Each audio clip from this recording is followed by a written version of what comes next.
आज की कक्षा में हम वायरस या विषाणु के बारे में पढ़ेंगे। विषाणु क्या होते हैं, इनकी संरचना कैसी होती है और इनके प्रकार तथा इनकी विशेषताएं। वायरस को प्रकृति में सजीव और निर्जीव के मध्य की कड़ी माना जाता है। वैज्ञानिकों के अनुसार जो वायरस होते हैं वो न तो सजीव होते हैं और ना ही निर्जीव होते हैं। इन्हें सजीव और निर्जीव के मध्यवर्ती जीव माना जाता है। इसीलिए वैज्ञानिकों ने वायरस को वर्गीकरण में कहीं पर भी स्थान नहीं दिया है। इन्हें पांचों जगत में से किसी भी जगत में उचित स्थान प्राप्त नहीं हुआ है, क्योंकि इनके जीवित होने पर ही संदेह है वैज्ञानिकों को। लेकिन कुछ वैज्ञानिकों ने इनकी विशेषताओं के आधार पर इन्हें सजीव माना है, लेकिन कुछ विशेषताएं ऐसी होती हैं जिनके आधार पर इन्हें निर्जीव भी माना जाता है। वायरस वे जीव होते हैं जिन्हें प्रकृति में जीवित अवस्था में बने रहने के लिए किसी कोशिका या जीव की आवश्यकता होती है। स्वतंत्र अवस्था में इन्हें जीवित नहीं माना जाता है। किसी भी कोशिका या जीव के भीतर ही इन जीवों को सजीव माना जाता है। ये जो जीव होते हैं इन्हें इंट्रासेलुलर पैरासाइट कहा जाता है। ये अंतः कोश की परजीवी होते हैं, क्योंकि इनके द्वारा प्रजनन, इनके द्वारा होने वाली जो गुणन, मल्टीप्लिकेशन की प्रक्रिया है वो केवल जीवित कोशिका में ही संचालित हो सकती है। वायरस के बारे में कुछ चीज़ें हम जानेंगे, जैसे वायरस की खोज। वायरस की खोज हुई थी आइनोस्की द्वारा 1892 में। ये रूस के वैज्ञानिक थे। इन्होंने सबसे पहले तंबाकू में पाए जाने वाले एक वायरस की खोज की थी, जिसे TMV के नाम से जाना जाता है। ये टोबैको मोज़ेक वायरस है। सबसे पहले प्लांट वायरस की खोज इन्होंने की। बाद में बेंजेरिक, स्टैनले नामक वैज्ञानिकों ने जब इन पर अपना अध्ययन किया तो उन्होंने इस बात को प्रूव किया कि वास्तविकता में आइनोस्की ने जो खोज की थी वो सही थी। आइनोस्की ने तंबाकू का जो पौधा होता है उसकी पत्ती को इन्होंने लिया अपने प्रयोग में, और ये जो इन्होंने पौधे की पत्ती ली थी ये पत्ती संक्रमित थी। संक्रमित से मतलब ये होता है कि जो तंबाकू का पौधा होता है, इस तंबाकू के पौधे की जो पत्ती है इसके ऊपर छोटे छोटे से स्पॉट थे। ये जो स्पॉट थे ये हल्के येलो कलर के थे और ये निरंतर बढ़ रहे थे। ये एक प्रकार का इन्फेक्शन था पौधे के शरीर में। चूँकि तंबाकू का जो प्रोडक्शन होता है वो पत्ती पर ही निर्भर करता है, और यदि पत्तियों में इस प्रकार के धब्बे, इस प्रकार के स्पॉट, इस प्रकार के छिद्र दिखाई देते हैं तो वो पत्ती खराब हो जाती है, फिर उससे उत्पादन प्राप्त नहीं होता है। तो आइनोस्की जब इसका अध्ययन कर रहे थे तो उन्होंने इस तरह की एक पत्ती ली जिसके ऊपर इस तरह का इन्फेक्शन था।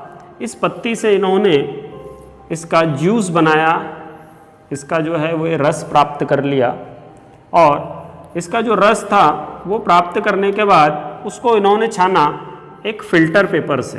एक छनित्र होता है, फ़िल्टर होता है, इसमें छोटे छोटे पोर्स होते हैं, छोटे छोटे छिद्र होते हैं, जिनमें से जो है इस पदार्थ को छाना गया। ये जो फ़िल्टर पेपर इन्होंने यहाँ पर लिया था जिससे इन्होंने इस तरल पदार्थ को छाना था, इसका पोर साइज था 0.3 माइक्रोन। ये सबसे न्यूनतम फिल्टर होता है जिसमें से किसी भी पदार्थ को छाना जाता है। बैक्टीरिया के लिए एक बहुत ही यूज़फुल फिल्टर है। यदि बैक्टीरिया को छाना जाएगा तो बैक्टीरिया आसानी से यहाँ पर अटक जाएंगे, वो उस पार नहीं जा पाएंगे। और बैक्टीरिया का साइज भी लगभग न्यूनतम 0.3 माइक्रोन होता है। जब इन्होंने इस संक्रमित तंबाकू की पत्ती से प्राप्त रस को इस 0.3 पोर साइज वाले फिल्टर से छाना तो उन्होंने पाया कि यहाँ पर जो तरल पदार्थ प्राप्त हुआ छानने के बाद, इस तरल पदार्थ को यदि ये किसी स्वस्थ पौधे पर यदि इसका छिड़काव करते हैं तो, स्वस्थ पौधे पर, या फिर ऐसा कह सकते हैं कि एक पौधा है, उसकी स्वस्थ पत्ती है, उसके ऊपर किसी भी तरह के कोई स्पॉट नहीं है, कोई संक्रमण नहीं है, इन्फेक्शन नहीं है। जब उस पत्ती पर इस छने हुए तरल पदार्थ को डाला गया तो उन्होंने देखा कि कुछ ही समय में इस पत्ती के ऊपर भी जो है वो स्पॉट आ जाते हैं, या फिर इस पत्ती के ऊपर भी जो है वो संक्रमण देखा गया। इससे ये सिद्ध हुआ कि इस तंबाकू की पत्ती में कोई ऐसा जीव है जो इस फिल्टर में छनता नहीं है। वो 0.3 माइक्रोन से भी छोटा है और वो इस पात्र के अंदर आ जाता है। और जब इसे किसी स्वस्थ पत्ती पर पहुंचाया जाता है तो फिर उसको जो है होस्ट मिल जाता है, उसको सेल्स मिल जाती है, कोशिकाएं मिल जाती है, वो अपना जो है गुणन प्रारंभ कर देते हैं, अपनी संख्या को बढ़ा लेते हैं और दोबारा से ये पत्ती संक्रमित हो जाती है। इस तरह रूस के इस वैज्ञानिक ने ये प्रूव करके बताया कि जीवाणुओं से भी छोटा कोई जीव प्रकृति में पाया जाता है जो सिर्फ लिविंग होस्ट पर ही जो है मल्टीप्लिकेशन कर सकता है। बाद में इसी जीव को जो है वायरस कहा गया और ये जो वायरस इन्होंने खोजा इसे टोबैको मोज़ेक वायरस के नाम से जाना गया। ये पहला वायरस था जिसे तंबाकू की पत्ती पर सबसे पहले आइनोवस्की ने खोजा था।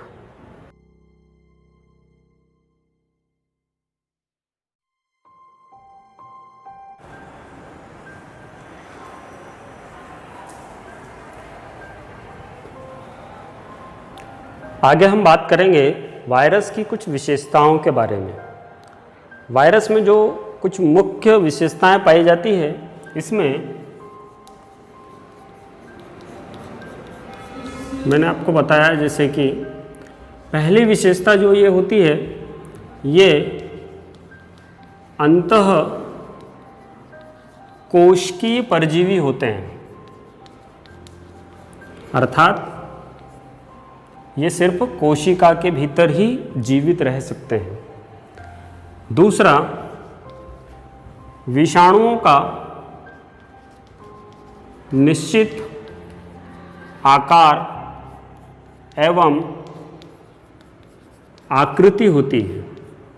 ये निश्चित आकार एवं आकृति के होते हैं। यदि हम देखेंगे प्लांट वायरस या एनिमल वायरस या बैक्टीरियल वायरस, तो हम पाते हैं कि इनकी संरचना जो है वो भिन्न भिन्न होती है, लेकिन जाति के अनुरूप इनकी संरचना निश्चित होती है। उसी आधार पर जो जीवाणु होते हैं, इनका किसी भी कृत्रिम माध्यम पर संवर्धन नहीं किया जा सकता। अर्थात जिस प्रकार से बैक्टीरिया को हम किसी भी आर्टिफिशियल मीडिया पर ग्रोथ करा सकते हैं, उसी प्रकार से वायरस को जो है कहीं पर भी कृत्रिम माध्यम में या आर्टिफिशियल मीडिया में इनको कल्चर नहीं कर सकते हैं या इनकी ग्रोथ नहीं कराई जा सकती है। जो विषाणु होते हैं, ये किसी भी जीवित कोशिका के अंदर गुणन कर सकते हैं, अर्थात इनमें प्रजनन का गुण होता है, लेकिन वो भी सिर्फ जीवित कोशिका के अंदर। ये किसी भी कृत्रिम माध्यम में या किसी भी निर्जीव माध्यम में प्रजनन नहीं कर सकते हैं, क्योंकि प्रजनन के लिए जो आवश्यक मशीनरी आवश्यक होती है, वो मशीनरी जो है सिर्फ जीवित कोशिका में ही पाई जाती है। और फिर इनका एक गुण ये भी होता है कि ये ताप एवं आर्द्रता के प्रति सेंसिटिव होते हैं, अर्थात ये अनुक्रिया प्रदर्शित करते हैं। तापमान कम होने पर या तापमान अधिक होने पर इनके शरीर में विभिन्न प्रकार के संरचनात्मक परिवर्तन दिखाई देते हैं। हम देखते हैं कि कुछ वैज्ञानिकों के अनुसार वायरस न तो सजीव है और न ही निर्जीव है, इन्हें एक मध्य का जीव माना जाता है। कुछ वैज्ञानिकों के अनुसार जब पृथ्वी पर जीवन की उत्पत्ति हुई तो सर्वप्रथम उत्पन्न होने वाले जो संरचनाएं थी जिनमें सजीवों के समान लक्षण थे, वो सिर्फ वायरस ही पाए गए। तो इस आधार पर हम यहाँ पर अध्ययन करते हैं वायरस का। इन्हें सजीव और निर्जीव के मध्य की कड़ी कहा जाता है। तो कुछ गुण इनमें सजीवों के होते हैं और कुछ गुण इनमें निर्जीवों के होते हैं। दोनों को हम देखेंगे यहाँ पर। जैसे वायरस के सजीव लक्षण, सजीवों के समान कौन से लक्षण होते हैं, इसके बारे में अध्ययन करेंगे पहले। फिर वायरस में निर्जीवों के समान कौन से लक्षण होते हैं, उसका अध्ययन करेंगे। तो निर्जीव लक्षण भी देखेंगे वायरस में। इस आधार पर हम कह सकेंगे कि वायरस जो है वो सजीव और निर्जीव के मध्य की कड़ी है। तो सजीवों के समान कौन कौन से लक्षण होते हैं वायरस में, पहले ये देखें। जैसे अभी मैंने बताया, इनकी निश्चित आकृति एवं निश्चित आकार होता है, ये एक सजीवों का गुण है। दूसरा गुण, ये ताप, नमी से प्रभावित होते हैं। ये भी सजीवों का गुण ही है।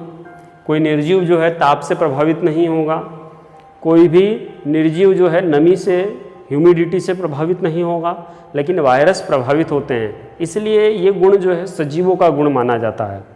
वायरस में प्रजनन का गुण पाया जाता है। प्रजनन का गुण भी सिर्फ सजीवों में ही होता है, इसलिए इन्हें सजीव माना जाता है। एक और गुण होता है, इसको कहा जाता है उत्परिवर्तन, म्यूटेशन का गुण। म्यूटेशन या उत्परिवर्तन का गुण भी उन्हीं जीवों में पाया जाता है जिनमें जेनेटिक मटेरियल होता है, तो ये भी एक सजीवों का गुण है। वायरस में स्वयं का डीएनए या आरएनए पाया जाता है, इसलिए वायरस को सजीव संरचनाएं माना जाता है। तो ये कुछ गुण हैं जिसके आधार पर हम वायरस को सजीव कह सकते हैं। कुछ गुण होते हैं जिसके आधार पर इन्हें निर्जीव माना जाता है। कौन से गुण होंगे? जैसे कृत्रिम माध्यम पर इनका संवर्धन नहीं कर सकते हैं। कृत्रिम माध्यम पर इनका संवर्धन नहीं किया जा सकता, ये एक निर्जीवों का गुण है। कोशिका के बाहर ये प्रजनन नहीं कर सकते हैं, ये भी निर्जीवों का गुण है। इनके क्रिस्टल प्राप्त किए जा सकते हैं, रवे प्राप्त किए जा सकते हैं, इसलिए ये भी एक निर्जीवों का गुण होता है। उसके अलावा ये श्वसन नहीं करते हैं, सबसे बड़ी विशेषता। हम देखते हैं कि ऐसे बहुत से जीव होते हैं जो या तो एरोबिक या एनारोबिक रेस्पिरेशन करते हैं, लेकिन ये एक ऐसा जीव है जिसको श्वसन की आवश्यकता नहीं होती है, किसी भी प्रकार का गैसियस एक्सचेंज नहीं करता है, रेस्पिरेशन नहीं करता है। दूसरा, इसके शरीर में किसी भी प्रकार की उपापचयी क्रियाएं नहीं होती है। उपापचयी क्रियाओं से तात्पर्य है कि ये जीव न तो भोजन ग्रहण करता है, न उसका पाचन करता है, न उसका अवशोषण करता है, न उसका स्वांगीकरण करता है। तो इसको अपनी मेटाबॉलिक रिएक्शंस को संचालित करने की आवश्यकता नहीं है, इसलिए ना इसे हवा चाहिए होता है, ना ही इसको भोजन चाहिए होता है। ये किसी भी जीव के शरीर में सिर्फ मल्टीप्लिकेशन के लिए, सिर्फ अपने अस्तित्व को बनाए रखने के लिए, सिर्फ प्रजनन करने के लिए ही प्रवेश करता है, अन्यथा ये भोजन के लिए या श्वसन के लिए या ऊर्जा के लिए प्रवेश नहीं करता है। तो इस प्रकार से वायरस को सजीव और निर्जीव के मध्य की कड़ी कहा जाता है। ये न तो सजीव है और ना ही निर्जीव है।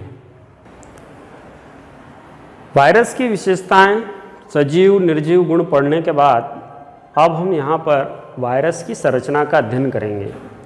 वायरस की संरचना कैसी होती है? इन्हें कोशिकीय, अकोशिकीय के मध्य की संरचना माना जाता है। तो वायरस की संरचना का जब अध्ययन किया गया बेंजेरिक और स्टैनले नामक वैज्ञानिकों ने, तब इन्होंने पाया कि वायरस के शरीर में सिर्फ दो मुख्य संरचनाएं होती है। वायरस का आनुवांशिक पदार्थ, जिसके आधार पर इसे जीवित माना जाता है, और वायरस के आनुवांशिक पदार्थ को सुरक्षा प्रदान करने वाला प्रोटीन आवरण। किसी भी वायरस की संरचना में सिर्फ दो मुख्य भाग होते हैं, उसका आनुवांशिक पदार्थ जेनेटिक मटेरियल, उसके जीन्स जो उसके अभिलाक्षणिक गुणों को प्रदर्शित करते हैं, और उसकी आकार, आकृति और संरचना को निश्चित करने के लिए पाया जाने वाला प्रोटीन से बना हुआ आवरण। सिर्फ इन दो भागों से मिलकर ही एक वायरस बना होता है। यहाँ चित्र है, इस चित्र के माध्यम से हम वायरस की संरचना को समझ सकते हैं।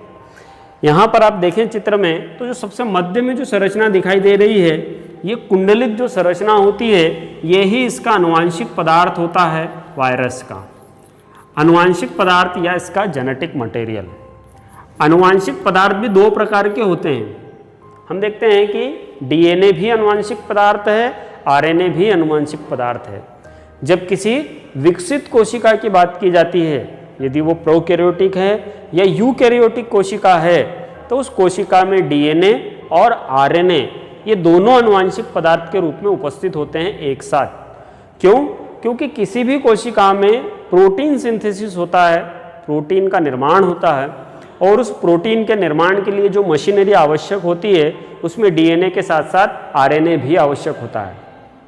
लेकिन वायरस की यह विशेषता है कि इसके पास जो आनुवांशिक पदार्थ है, जो जेनेटिक मटेरियल है, वो या तो डीएनए होगा, डीऑक्सीराइबोन्यूक्लिक एसिड होगा, या आरएनए होगा। इन दो में से एक आनुवांशिक पदार्थ होगा। दोनों कभी भी वायरस में एक साथ नहीं पाए जाते हैं। इसीलिए वायरस को मल्टीप्लिकेशन करने के लिए, प्रजनन करने के लिए किसी दूसरी कोशिका की आवश्यकता होती है। क्यों? क्योंकि उसके पास या तो डीएनए होगा या तो आरएनए होगा, और प्रजनन करने के लिए दोनों की आवश्यकता होगी प्रोटीन निर्माण के लिए। तो उस आवश्यकता की पूर्ति के लिए वो किसी भी अन्य जीवित कोशिका को ढूंढता है, जिसके माध्यम से वो इन दोनों में से एक की पूर्ति कर लेता है और अपनी संख्या को आसानी से बढ़ा लेता है। उसके बाद यहाँ पर देखा जाए तो एक प्रारूपिक कोशिका के अंदर जीव द्रव्य होता है।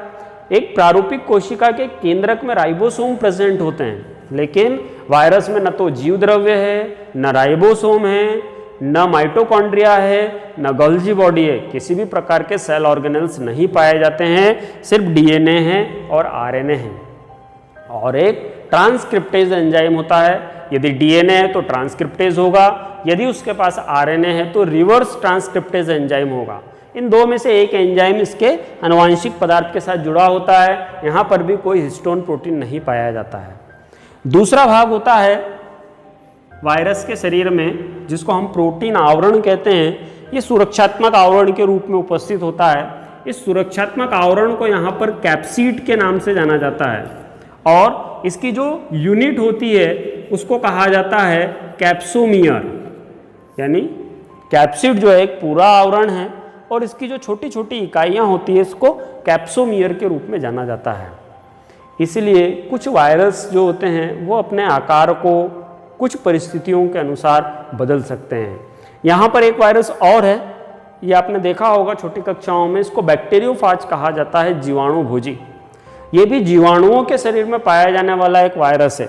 इसके शरीर में भी आप संरचना देखेंगे तो यहाँ पर इसका आनुवांशिक पदार्थ डीएनए होता है, और इसके शरीर पर भी एक सुरक्षात्मक आवरण के रूप में कैप्सिड पाया जाता है। सिर्फ इन दो भागों से मिलकर एक वायरस बना होता है। इसलिए वायरस की कोई विशिष्ट संरचना नहीं होती है, इसलिए वायरस के पास कोई विशिष्ट संरचनाएं नहीं पाई जाती हैं।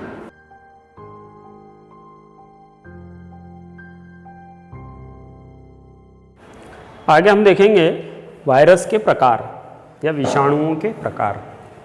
सामान्यतः विषाणु 3 प्रकार के होते हैं।